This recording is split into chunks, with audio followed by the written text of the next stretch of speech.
Hello friends, let's continue with our series.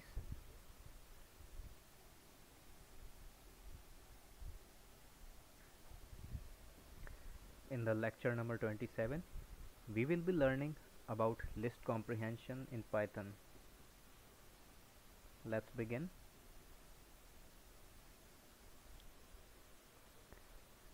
List comprehension is a concise way to create new lists in Python.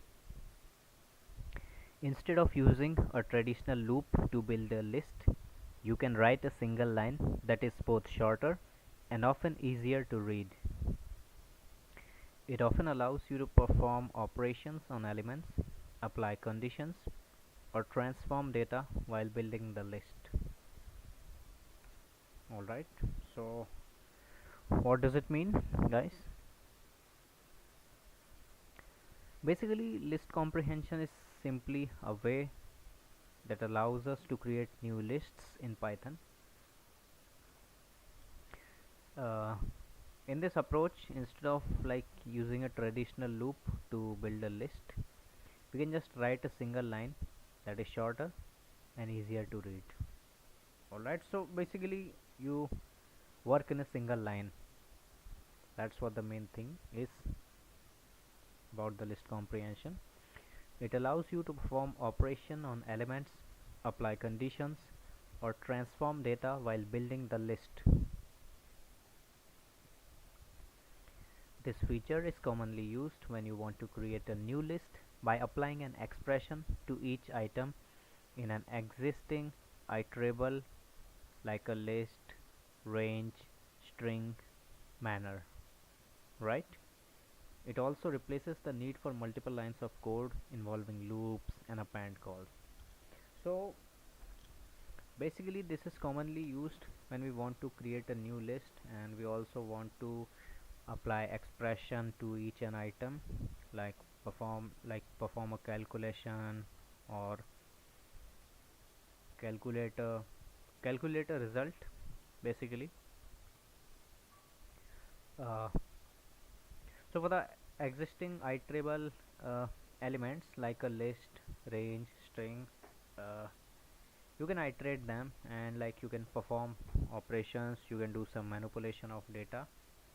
Basically it is easier to do this using the list comprehension. It reduces the need for multiple lines of code involving loops and appending calls. Let's see some key points about list comprehension. It is written in a single line using a clear and readable structure. Alright, the structure is clearly defined, and as I already informed you, this is a single line use case. It can include conditions like filtering items, you know, like selecting custom items or like any filtering out of the items that you do not need or that your function do not needs. It improves code readability and performance for simple operations. Alright, so since the point is already being repeated multiple times, you can already understand that by reducing the number of lines, you increase the readability of your code and make it much more friendly and visually appealing, and also less complicated as well. Now we will look on to some of the benefits which are pretty obvious in this case. The code becomes shorter and cleaner. That's the obvious benefit. It is often faster than using loops, right? It takes a little bit of time to implement the loops, but here, since everything is done in a single line, you do not require as much time as you would give to a loop.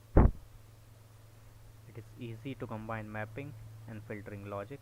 So using this you can easily combine your mapping, filtering the logic, taking some custom data, whatever you want appropriately with your needs.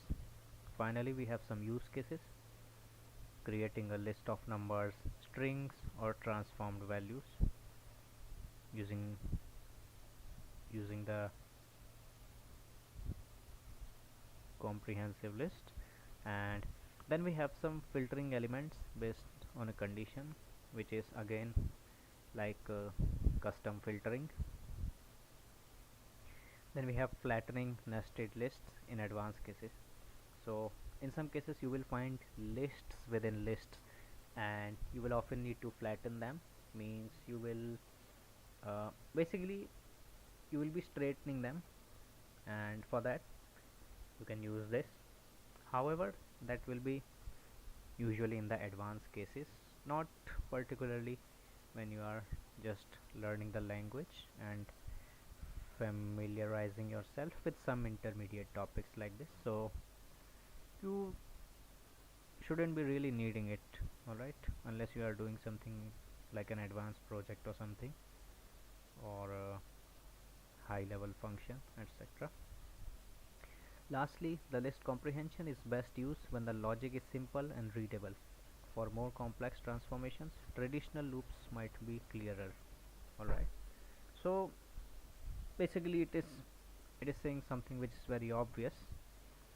The list comprehension is to be used best when the logic is simple and readable, which means the logic is easy and like clearly defined. If it's a more complex case, you might have to use loops or something else. Alright, so that was it for this video. I hope you were able to understand. If you have any doubts, you can let me know, and thank you for watching.